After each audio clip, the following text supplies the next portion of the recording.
What it is, what it do, you guys. It's your girl, Ash Brown. And this is my special show where we talk about House of the Dragon. We're in season 2 right now. Episode 1 dropped last week. Episode 2 drops tomorrow. So I thought it was only right to get someone in on the show. You know, this person is hard to find at a lot of times. All right, it's really hard to nail this person down because they're just a little bit of everywhere. But they are responsible for getting me into Game of Thrones, and I kind of kept the tradition going into House of the Dragon. And I'd like to introduce to y'all my baby brother, who's not much of a baby anymore, but he's still my baby brother, the one and only Bizzle. What's up, Bizzle? Hey, man, what's going on, man? It feels good to be back. It's good to be back. Man, okay. So, we've been waiting like nearly 2 years for this second season, right? And then I'm hearing whispers that we're going to have to wait another 3 years for season 3, which is, y'all are killing me, all right? Y'all really just stick the fork in me. I'm done. So, it's been a long time, man. It's been a while. So, going into this new season, for me, expectations were high. I've never read the books, which I know a lot of people are like, oh, you got to read the book and all of that. Whatever. The show is going to be based off of the book. A lot of it is going to follow the book, but they're going to put their Hollywood type of spin on it to get people interested.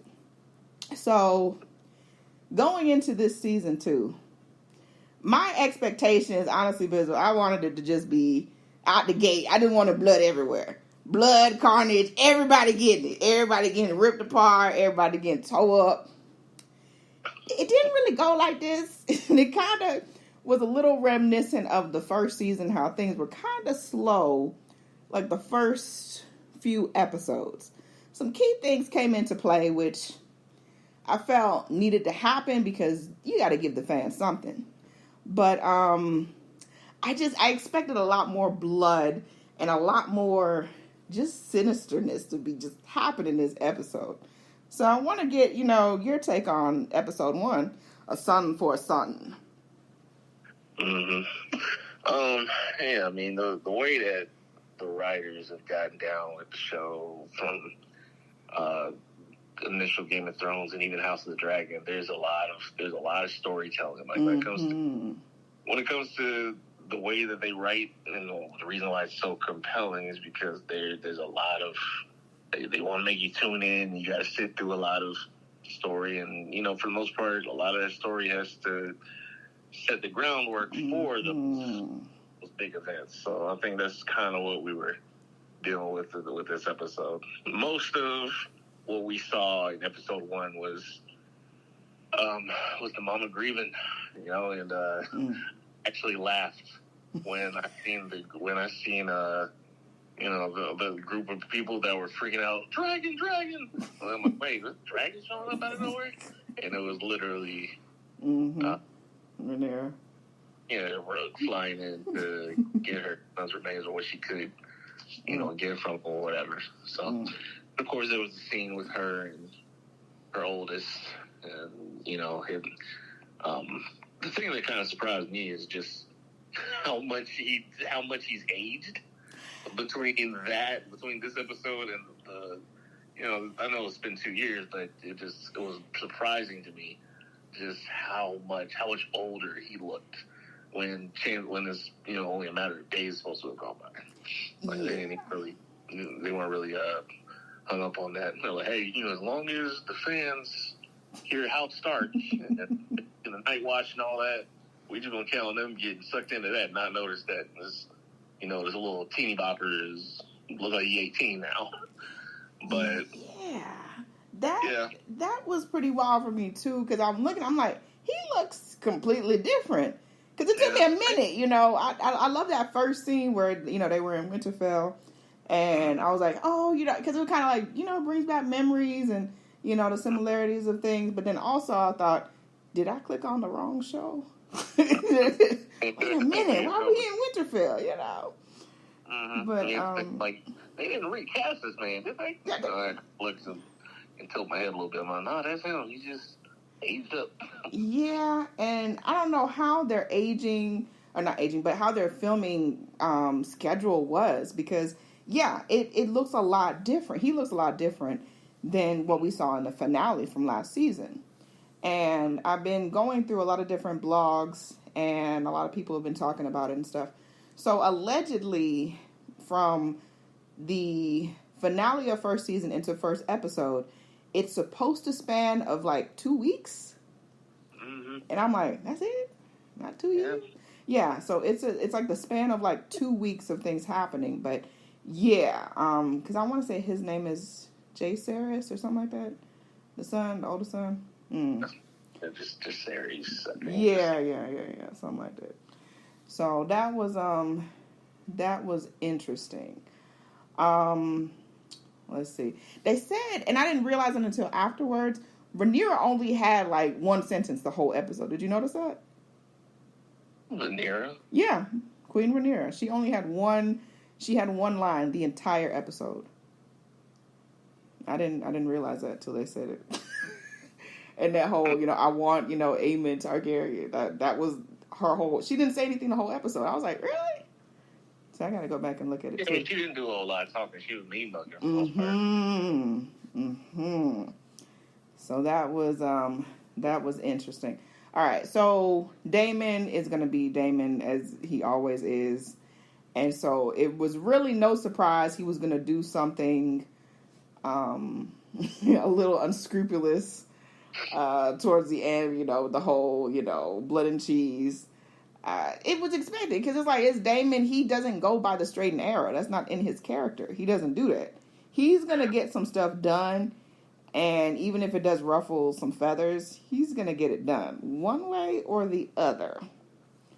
So I sometimes feel like I need to go back and watch that scene again when he's explaining to him what he wants exactly, because I don't remember him saying that he would settle for a different son if they can't get Aemon. And maybe he kind of hinted at it, because at one point he was like, Aemon can fight, so I'm not saying if you go in there and go after him, you might not make it out. But like, I was actually a little surprised that they just settled like, hey, we're gonna take a son instead since Aemon ain't around. So we're just gonna settle for the 5-year-old over here. Yeah. No, I don't believe that he did either, and I've got to rewatch it before I watch this, episode 2. But I don't believe he didn't. He was very matter of fact about getting Aemon, because he was like, look, y'all gonna do this, and I'm gonna be the hero in all of this. I think that this way he can kind of get what he wants, but at the same time keep his hands clean. I didn't tell them to go in.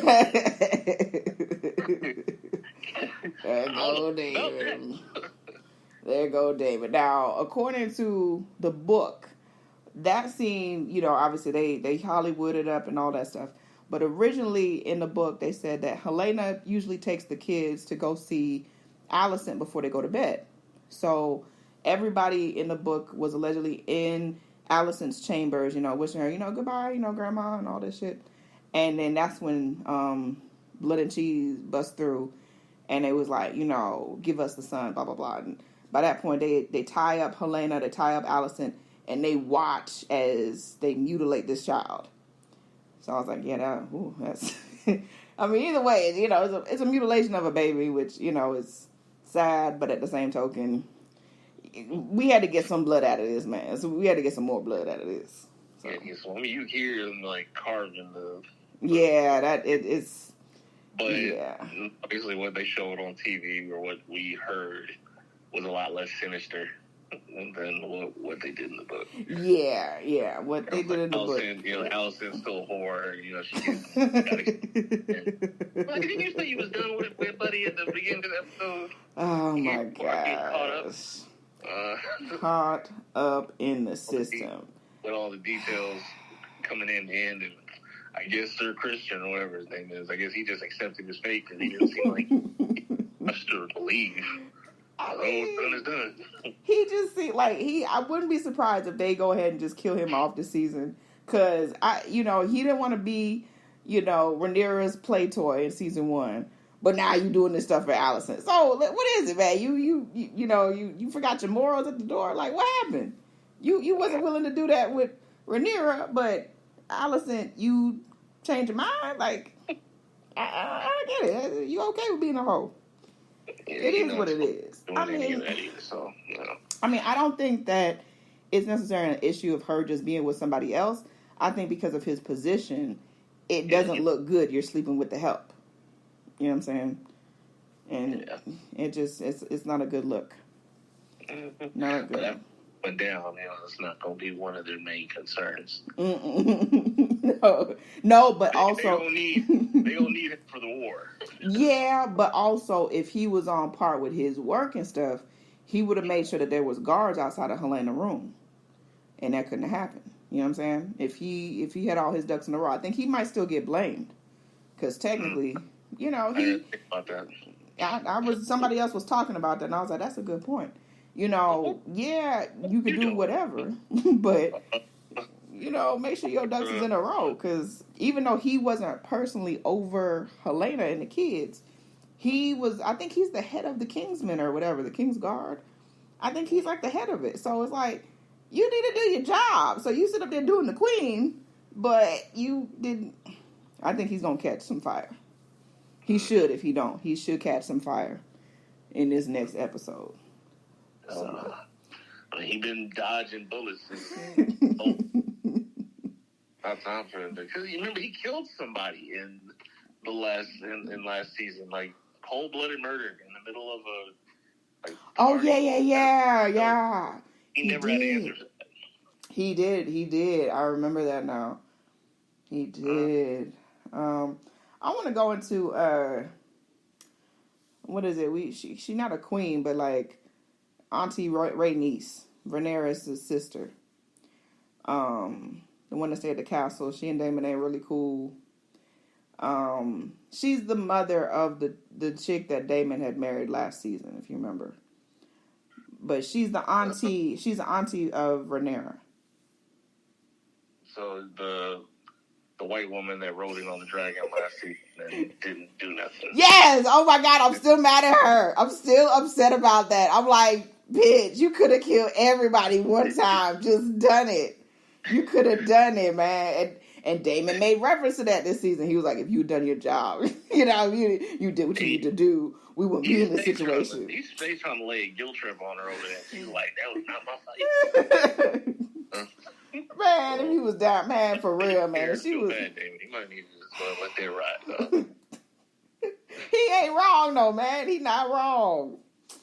Oh my gosh, really. She just annoys me, because I'm like, just pick a side, because I feel like that was such an like, even if she just killed Aegon, even if she just killed him and just had to fight, well, I guess everybody was so close together, everybody would have got fired. Nah, she would have had to wipe them all. Kill everybody at one time. Yeah, she could have did it though, man. I'm still like, she didn't feel like that was her battle. But she said, we're going to be on the side of the right. I don't trust you, bitch. Like, I feel like you had opportunity and you didn't use the power. Exactly what Daemon said, man. She ain't use her power. So I still feel a way about that. Still ain't ready to forgive her yet, huh? Nah, man. She still, I'm like, she had opportunity. I'm just like, really? And I get it. Like, she's jealous because technically, yes, Rhaenyra is the heir to the throne. Viserys said it. He said it at the doggone meeting. He said it at the Iron Throne. She is to be his successor. Alicent self saw the opportunity when he was dying to be all, I understand, my king. I get what you... The man was delirious. He was dying. He was saying all kind of stuff. Alicent heard what the hell she wanted to hear. And that's what really got under my skin. I was like, oh, this bitch. This bitch. You just gonna you just gonna Debo the crown, huh? You just gonna take it. Okay. But it's very interesting to see how Aegon, sorry, there's too many A names. Aegon doesn't really respect her as far as her viewpoint with stuff. When they were at that council meeting, he don't be checking for her at all. I find that very hilarious because she pushed, just like if we going back to Game of Thrones, Cersei, when she put Joffrey in there. Same type of parallel type thing. She pushed to get her son up in there. And now Aegon don't really respect her. Otto is starting to see that Aegon is going to be a wildflower. He's eventually going to cut him loose. I don't know if Otto really see that stuff, or he's just like, it's getting harder and harder to manage him, blah, blah, blah. He about to cut Otto loose. He definitely about to cut Otto loose. I can see that happening now. Because that man with, I don't know what his name is, but he's the man with the foot fetish. Little finger. The new little finger. Yeah, the man with the foot fetish that killed off his daddy and his brother. He trifling. Like, I remember that from last season. I'm like, you trifling son of a gun. Killed his daddy and his brother. But he's starting to put a word into Aegon's head against Otto. Because he's like, look, that guy's old, and he, he used to he used to advise your father, years ago. You need some new blood. So it's getting Aegon's head going. And then, like I said, he ain't really checking for Alicent. He do not respect Alicent. I know that as the word gets out about her and Christian and all that stuff, it's going to be even less respect. But I see him cutting Otto out and not letting him be the hand, making a little, the foot fetish man. I don't know. I got to figure out what his name is. It's something with an L, I think. Laceris or some weird stuff. But something strange. I see him making him his new hand soon. Because now that he found out that when he found out this episode that his son is like massacred and they took his head and all that stuff, it's going to be bad. I think it's going to be all heads off. Yeah, I think he about to go full Joffrey. Yeah. I can see that. I could definitely see that. So what do you think is gonna happen in the next episode? I mean, it's not gonna be like this. It's not gonna be like this episode where there's a bunch of grieving. Buddy's gonna be emotional, understandably so. He's gonna demand to immediately, just rain hell down on Black. Mm-hmm. And Otto is going to caution against it. Wait. And that's probably when he's going to fire him. Mm-hmm. And Littlefinger Senior. Well, I got you. You need some help? He's conveniently going to be right outside. Yeah. You need some assistance? I got you. Yeah. And if he don't know about Alicent and Christian yet, he about to find out and he gonna be pissed. Because, he like that little weird fetish thing with her. And I think she kind of been, swerving him to be dealing with Christian. So. Yeah, I think Christian's time's coming to an end. I like I said, he's starting to just be like a whatever character to where he doesn't really serve a purpose. He's just like... bouncing around. Yeah, he's just wherever they place him. So I won't be surprised if he gets killed off soon. And we got a lot of characters, so there's plenty of people to kill. Yeah, and then they said they're introducing some new characters. Okay, I don't know if you knew this, because I didn't really pay attention to how much kids Alicent and Viserys had. Did you realize that they had 4 kids? Alicent and Viserys? Mm-hmm. No. I didn't realize that either, but allegedly in the book they have 4 kids, and the youngest is like everybody's Aaron. I think it's Amon. I think his name is like J-Ron or something like that. Mm-hmm. He's been like absent. He's been like very ambiguous in the show. I don't think he was included in the first season, they said. But they said like as the war and stuff rages on, he's gonna somehow be like activated, and so we should probably see him coming together and stuff. But it's gonna be interesting. Like I said, the Anthony's all like I was excited for it to be back. I expected a lot more blood. Like I expected more anger and more redness going on. But it's okay. I know we got 9 episodes to go. Yeah, I get it. We got more episodes to go. But I expected a lot more. But they got enough time to make it up to me. So gonna be a lot of long episodes too. So. Yeah, I think they said this next one is gonna be long. I think they said it's like 70 minutes long or something like that. Mm-hmm. So. We'll see plenty of bloodshed. Yeah. All right. Well, I mean, as long as they say so, that's my takeoff on it. So, I know you're busy, and I know you got a lot of stuff going on, and I appreciate you coming through. And I know I ain't gonna be able to get you every single week, but I appreciate you coming through on this one. And we'll see what else is on the horizon. Anything you want to tell to the people, man? Oh man, just keep tuning in to this show, and we'll go from there. I'll be back. All right. Y'all heard him. He said he gonna be back. He said he gonna be back. So we'll see about that. But appreciate y'all. If y'all are already, follow your girl across social media at One Love Ash. And of course, be tuned into all of the stuff, everything hashtag House of the Dragon or hashtag HOTD and all that good stuff. And we'll holler at y'all next week.